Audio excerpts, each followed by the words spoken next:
اعوذ باللہ من الشیطان الرجیم، بسم اللہ الرحمن الرحیم۔ آج سورہ دخان کا آخری حصہ بیان کروں گی۔ ترجمہ ہے، بے شک یہ کہتے ہیں وہ تو نہیں مگر ہمارا ایک دفعہ کا مرنا اور ہم اٹھائے نہ جائیں گے، تو ہمارے باپ دادا کو لے آؤ اگر تم سچے ہو۔ کیا وہ بہتر ہیں یا تباہ کی قوم اور جو ان سے پہلے تھے؟ ہم نے انہیں ہلاک کر دیا، بے شک وہ مجرم لوگ تھے۔ اور ہم نے نہ بنایا آسمان اور زمین اور جو کچھ ان کے درمیان ہے کھیل کے طور پر، ہم نے انہیں نہ بنایا مگر حق کے ساتھ، لیکن اس میں اکثر جانتے نہیں۔ بے شک فیصلے کا دن ان سب کی میعاد ہے، جس دن کو کوئی دوست کسی دوست کے کچھ کام نہ آئے گا اور نہ ان کی مدد ہوگی مگر جس پر اللہ رحم کرے۔ بے شک وہی عزت والا مہربان ہے۔ بے شک توڑ کا پیڑ گنہگاروں کی خوراک ہے، گلے ہوئے تانبے کی طرح پیٹوں میں جوش مارے گا، جیسا کھولتا پانی جوش مارتا ہے۔ اسے پکڑو، ٹھیک بھڑکتی آگ کی طرف بزور گھسیٹتے لے جاؤ، پھر اس کے سر پر کھولتے پانی کا عذاب ڈالو، پھر چکھ، ہاں ہاں تو ہی بڑا عزت والا کرم والا ہے۔ بے شک یہ ہے وہ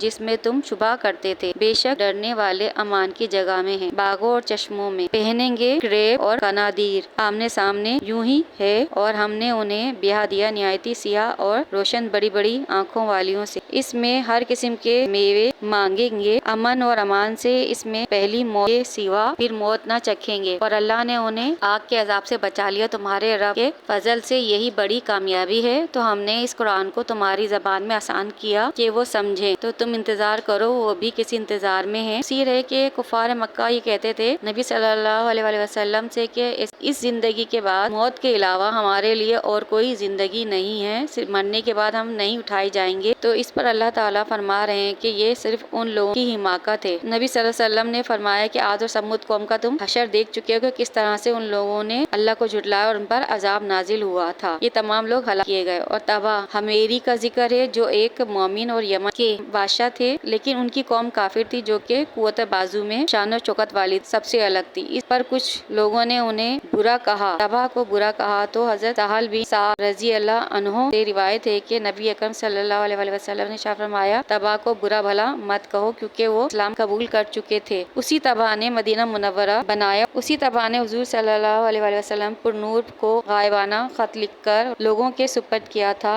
کہ جب حضور اکرم جلوہ افروز ہوں تو میرا یہ خط ان کے حوالے کر دیا جائے۔ اور جب حضرت ابو ایوب انصاری رضی اللہ عنہ کے مکان پر حضور اکرم صلی اللہ علیہ وسلم تشریف فرما ہوئے تو حضرت ابو یعلا رضی اللہ عنہ نے وہ خط پیش کیا جو کہ تباہ نے غائبانہ طور پر آپ صلی اللہ علیہ وسلم کو لکھا تھا۔ آگے بتایا گیا ہے کہ یہ آسمان اور زمین اللہ نے کھیل کے طور پر نہیں بنائے ہیں، بلکہ اس میں جو مخلوق بنائی ہے اسے ثابت کر دیا کہ وہ ہی حقیقی کائنات کا مالک ہے اور تمام چیزیں ہی حق کے ساتھ بنائی ہیں۔ اور آخری دن کا یعنی قیامت کا ذکر کہ اس دن دوست کے کام نہ آئے گا اور کافروں کو ان کے کی سزا دی جائے گی۔ اور زقوم کے درخت کا ذکر ہے، اور زقوم ایک درخت ہے جو کہ قیامت کے دن جہنم میں جانے والوں کی خوراک ہوگا۔ یہ انتہائی کڑوا ہوگا اور کانٹے دار ہوگا، اور جب یہ کافر درخت کھائیں گے تو ان کے پیٹوں میں جوش مارے گا، جیسے کہ کھولتا ہوا پانی جوش مارتا ہے، اور پگھلا تانبا جیسا جوش مارے گا۔ اور اس درخت کے شگوفے ایسے ہوں گے جیسے شیطان کے سر ہوں۔ کہا جاتا ہے کہ زقوم کے درخت کا ایک قطرہ اگر زمین پر ٹپکا دیا جائے تو دنیا والوں کی زندگی خراب ہو جائے، تو اس شخص کا کیا ہوگا جو کہ یہ درخت کھائے گا۔ اللہ ہم سب کا ایمان سلامت رکھے۔ اور جہنم میں گنہگاروں کو بالوں سے پیشانی کے ذریعے گھسیٹا جائے گا اور کہا جائے گا اس کو پکڑو اور جہنم میں ڈال دو، پھر اس کے سر پر کھولتا ہوا پانی ڈالا جائے گا۔ یہاں پر مفسرین کی رائے میں ابو جہل مراد ہیں، کیونکہ ابو جہل نے نبی اکرم صلی اللہ علیہ وسلم سے کہا تھا کہ مکے کے دو پہاڑوں کے درمیان سے زیادہ عزت والا اور کرم والا کوئی نہیں، تو خدا کی قسم آپ صلی اللہ علیہ وسلم اور آپ صلی اللہ علیہ وآلہ وسلم کا رب میرا کچھ نہیں بگاڑ سکتے۔ اس لیے یہ آیت نازل ہوئی، اور جب عذاب دیا جائے گا تو اسے یہ طعنہ دیا جائے گا تو بڑا متکبر تھا، اب کہاں بچ کر جائے گا۔ اور کوئی بھی گناہگار ہو جیسے کہ سرکش ہوتے ہیں تو ان کو بھی یہی عذاب ملے گا، اور ان سے کہا جائے گا کہ ذلت کا عذاب چکھو۔ اس کے بعد پرہیزگاروں کی یہ وعدہ دیا جاتا ہے کہ وہ جنتی ہیں جو اللہ سے ڈرتے ہیں، اور موت کے وقت انہیں کوئی خوف نہیں ہوگا، اور جنت میں ہر طرف چشمے جاری ہوں گے اور میوے کھائیں گے، باریک اور موٹے لباس پہنیں گے، اور اپنی اپنی مجلس میں ایک دوسرے کے آمنے سامنے بیٹھیں گے اور آپس میں